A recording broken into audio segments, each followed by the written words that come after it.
अस्सलामुअलैकुम। Welcome back to my YouTube channel. आज की इस वीडियो में हम पढ़ेंगे हेमोस्टेसिस को, कि हेमोस्टेसिस क्या होता है। तो हेमोस्टेसिस का मतलब है prevention of loss of blood, यानी जब भी हमारे पास कोई भी इंजरी होगी ब्लड वेसल्स में, तो हमारे पास जो उसको प्रिवेंट किया जाएगा, यानी उस ब्लड लॉस को रोका जाएगा, उस मैकेनिज्म को हम कहते हैं हेमोस्टेसिस। अब हेमोस्टेसिस यानी ब्लड को जो लॉस हो रहा है उसको रोकना है, तो उसके लिए कोई मैकेनिज़्म होगा जिसकी वजह से हम ब्लड लॉस को रोक सकेंगे। तो अब उस मैकेनिज़्म को हम देखते हैं। तो उस मैकेनिज़्म में हमारे पास 3 स्टेप्स आ जाते हैं। पहला होगा वेस्कुलर कंस्ट्रिक्शन, यानी जिस वेसल में इंजरी हुई है, जिस ब्लड वेसल में इंजरी हुई है, पहले वो कंस्ट्रिक्ट करेगी, यानी वो सुंगड़ जाएगी। वो सुंगड़ेगी कैसे, उसके मैकेनिज्म को हम बाद में डिटेल से देखेंगे। दूसरा होगा कि प्लेटलेट प्लग बन जाएगा। प्लेटलेट प्लग, इसको भी हम डिटेल से देखेंगे। पहले हम देखेंगे प्लेटलेट्स क्या होते हैं, फिर हम देखेंगे कि प्लेटलेट प्लग कैसे बनता है। थर्ड जो स्टेप होगा कि फाइनली एंड में हमारे पास ब्लड क्लॉट बन जाएगा। ब्लड क्लॉट एक दफ़ा बन गया तो इसका मतलब ये होगा कि अब वहाँ पे ब्लड लॉस जो है वो रुक गया। तो ये सारा मैकेनिज्म जो है इसको हम वन बाय वन डिटेल से पढ़ेंगे। तो सबसे पहले हम पढ़ेंगे वेस्कुलर कंस्ट्रिक्शन को।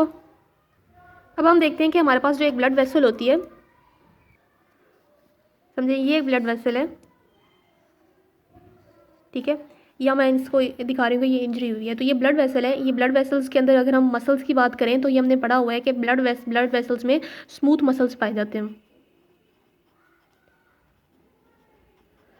तो जब वेस्कुलर कंस्ट्रिक्शन में क्या होगा कि जो स्मूथ मसल्स हैं, पहले ये हमारे पास होगा कट, यहाँ पे लगा ब्लड वेसल को हुई इंजरी, कोई कट लग गया, तो क्या होगा हमारे पास जो अंदर स्मूथ मसल्स हैं जो मिलके जो ब्लड वेसल्स में होते हैं, तो वो कॉन्ट्रैक्ट करेंगे। तो इससे फ़ायदा क्या होगा, इससे हमारा ये फ़ायदा होगा कि जो ब्लड लॉस हो रहा है वो रिड्यूस यानी कम हो जाएगा।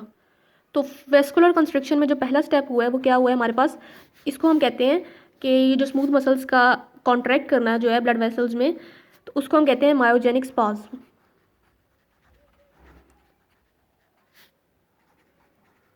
यानी ब्लड वेसल्स में जो स्मूथ मसल्स थे उन्होंने कॉन्ट्रैक्ट करना। तो यहाँ हिंट लिख लिया है कि यहाँ पे मायोजेनिक स्पाज़्म में होगा जो स्मूथ मसल्स जो हैं वो क्या करेंगे, कॉन्ट्रैक्ट करेंगे।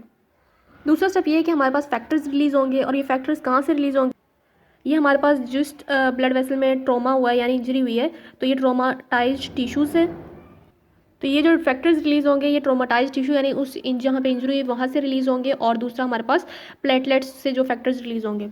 तो वेस्कुलर कंस्ट्रिक्शन में 2 स्टेप्स हो गए, एक हो गया मायोजेनिक स्पाज़्म जिसमें स्मूथ मसल्स कॉन्ट्रैक्ट करते हैं, और दूसरा है फैक्टर्स का रिलीज होना, और फैक्टर्स कहाँ से रिलीज होंगे, ट्रोमाटाइज टिश्यू से और दूसरे प्लेटलेट से।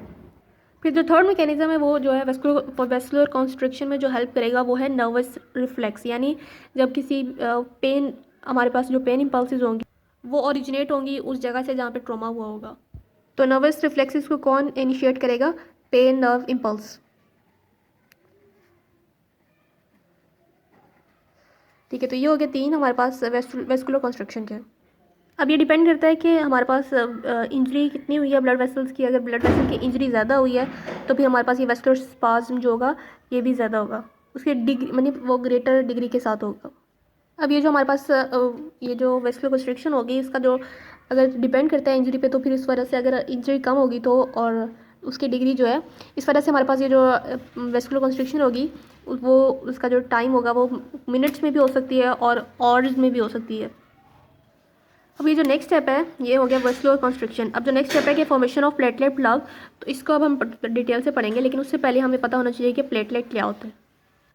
अब जब यहाँ पे कट लगेगा तो फ़ौरन ब्लड क्लॉट नहीं बनेगा, बल्कि पहले बहुत सारे प्लेटलेट्स आके यहाँ पे इकट्ठे हो जाएंगे। तो यहाँ जो प्लेटलेट्स इकट्ठे होंगे तो पहले उनकी प्लेटलेट्स को पढ़ लेते हैं कि प्लेटलेट्स क्या होते हैं। तो पहले हम देखते हैं कि फिजिकल और केमिकल फीचर्स क्या हैं प्लेटलेट्स के। प्लेटलेट्स का दूसरा नाम होता है थ्रोम्बोसाइट्स।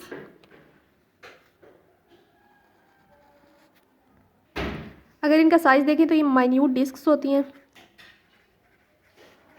डिस्क,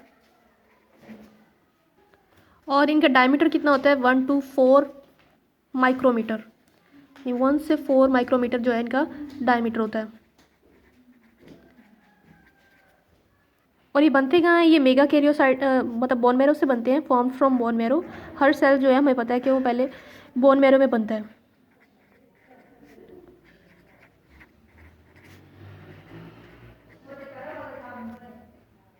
बोन मैरो में हमारे पास होता है प्लूरिपोटेंट हेमाटोपोइटिक स्टेम सेल, वहाँ से हमारे पास बनते हैं बहुत सारे सेल, लेकिन हम इस वाले को देखेंगे जिसमें मेगा कैरियोसाइट्स बन रहे हैं। तो उसमें हमारे पास CFUS यानी कॉलोनी फॉर्मिंग यूनिट स्प्लीन बनता है, उससे हमारे पास फर्दर 2 सेल्स बनते हैं CFUGM और CFUM। तो CFUGM यानी कॉलोनी फॉर्मिंग ग्रेनुलोसाइट्स और मोनोसाइट्स, वो ग्रेनुलोसाइट्स और मोनोसाइट्स बना लेंगे, लेकिन जो colony forming unit mega karyocytes होंगे वो क्या बनाते हैं, प्लेटलेट्स। तो प्लेटलेट्स कहाँ से बनते हैं, मेगा कैरियोसाइट्स से। लेकिन ये जो मेगा कैरियोसाइट्स होते हैं, मेगा मतलब लार्ज साइट्स में सेल, तो क्या तो मेगा कैरियोसाइट्स तो लार्ज सेल होते हैं, तो फिर हमारे पास हमने तो प्लेटलेट्स का डायमीटर पढ़ा है कि ये होते हैं 1 to 4 माइक्रोमीटर। तो जब ये ब्लड कैपिलरी से मतलब बन जाते हैं, तो जब ब्लड कैपिलरी से इन्होंने होना होता है, निकलना होता है वहाँ से, तो इनका जो फ्रेगमेंट्स में ये टूट जाते हैं, तो इस वजह से इनका ये साइज़ जो होता है वो छोटा हो जाता है। तो ये डिवाइड हो जाते हैं फ्रेगमेंट्स में, जिसकी वजह से इनका डायमीटर कम हो जाता है। अगर हम ब्लड में इनकी कंसंट्रेशन को देखें, हर ब्लड सेल्स की कंसंट्रेशन को याद करना ज़रूरी होता है, वो MCQs में के लिहाज से बहुत ज़रूरी होते हैं। तो प्लेटलेट्स की जो ब्लड में कंसंट्रेशन होती है, नॉर्मल कंसंट्रेशन, वो कितनी होती है, 150,000 to 300,000 पर माइक्रोमीटर यानी। अब ये जो सब हमने पढ़े हैं ये फिजिकल और केमिकल फीचर्स हैं। अब हम देखते हैं फंक्शनल फीचर्स क्या हैं प्लेटलेट्स के। तो फंक्शनल फीचर्स में अगर हम देखें तो इनके पास न्यूक्लियाई भी नहीं होता, they do not have nuclei, no nuclei, and they can not reproduce.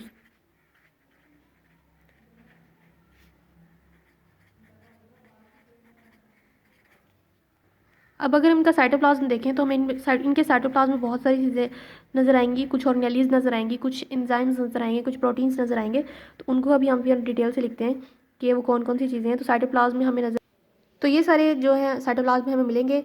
तो एक्टिन और मायोसिन सबसे पहले पाया जाएगा, और थ्रोम्बोस्थेनिन। ठीक है, थ्रोम्बोस्थेनिन और ये तीनों जो है वो हमारे पास कॉन्ट्रैक्टाइल प्रोटीन्स हैं।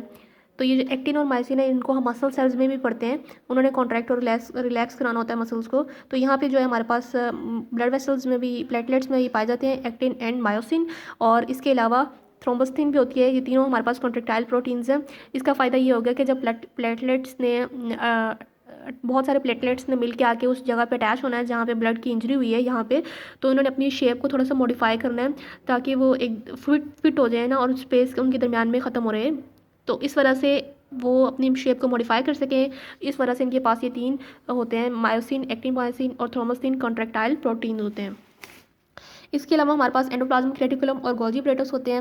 एंडोप्लाज्मिक रेटिकुलम का हमें काम पता है कि ये प्रोटीन्स बनाते हैं, एंजाइम्स एंड प्रोटीन्स, क्योंकि इनके पास होते हैं राइबोसोम्स, और राइबोसोम्स प्रोटीन्स बनाते हैं। तो एंडोप्लाज्मिक रेटिकुलम जो होंगे वो प्रोटीन्स को बनाएंगे, और गोल्गी एप्परेटस उनको मॉडिफाई कर देंगे। तो इसका ये फ़ायदा हो जाएगा, इनके पास होगा माइटोकॉन्ड्रिया और उस तरह के बहुत सारे एंजाइम सिस्टम्स होंगे, जो कि माइटोकॉन्ड्रिया हमें पता है कि एनर्जी प्रोवाइड करता है, तो ये ATP की सूरत में हमें वो एनर्जी प्रोवाइड करेगा। और कैल्शियम आयंस भी होंगे इनके साइटोप्लाज्म में, और कैल्शियम आयंस जो होंगे वो हमारे पास एक क्लोटिंग फैक्टर है कैल्शियम आयन। और इसके अलावा जो ग्रोथ फैक्टर्स हैं, ग्रोथ फैक्टर्स हमारे पास ग्रोथ करवाएंगे। किस तरह ग्रोथ कराएंगे कि जो हमारे पास सेल्स पाए जाते हैं, जैसे कि स्मूथ मसल सेल्स और एंडोथीलियल सेल्स, तो उनकी क्या कराएंगे, ये मल्टीपल उनको ग्रोथ करवाएंगे। तो उससे क्या होगा, जितने ज़्यादा सेल्स होंगे उतनी जल्दी रिपेयर हो जाएगी ब्लड वेसल। और हमारे पास इनके पास क्या होंगे, प्रोस्टाग्लैंडिन्स होंगे, और हो गया फिब्रिन स्टेबलाइजिंग फैक्टर। ये इसके जो रोल है ना, इनको हम बाद में फर्दर चैप्टर में डिटेल से पढ़ेंगे।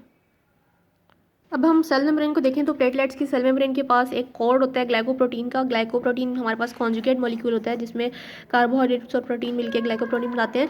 तो इससे ये फ़ायदा होगा कि प्लेटलेट्स जो हैं हर ब्लड वेसल के साथ अटैच नहीं होंगे, बल्कि सिर्फ उस ब्लड वेसल, वैसे तो नॉर्मली ब्लड सेल्स जो हैं वो हमारे पास ब्लड वेसल्स में फ्लो कर रहे थे, और इनके साथ मतलब इनकी वॉल्स के साथ अटैच नहीं हो रहे थे। लेकिन ये जो प्लेटलेट्स हैं इनके पास, हमारे पास इसकी मेम्ब्रेन में ग्लाइकोप्रोटीन होगा, जिसकी वजह से ये फ़ायदा होगा कि जहाँ इंजरी हुई होगी सिर्फ ये स्पेसिफिकली वहाँ आके बाइंड करेंगे। और दूसरा, इसकी कॉम्पोजिशन में इसकी अगर मेम्ब्रेन को देखें तो उसमें फॉस्फोलिपिड पाया जाएगा।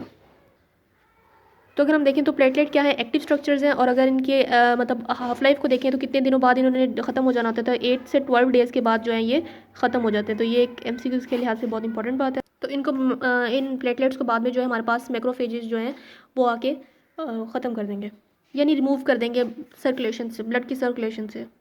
नेक्स्ट वीडियो में इंशाल्लाह हम प्लेट की फॉर्मेशन को देखेंगे।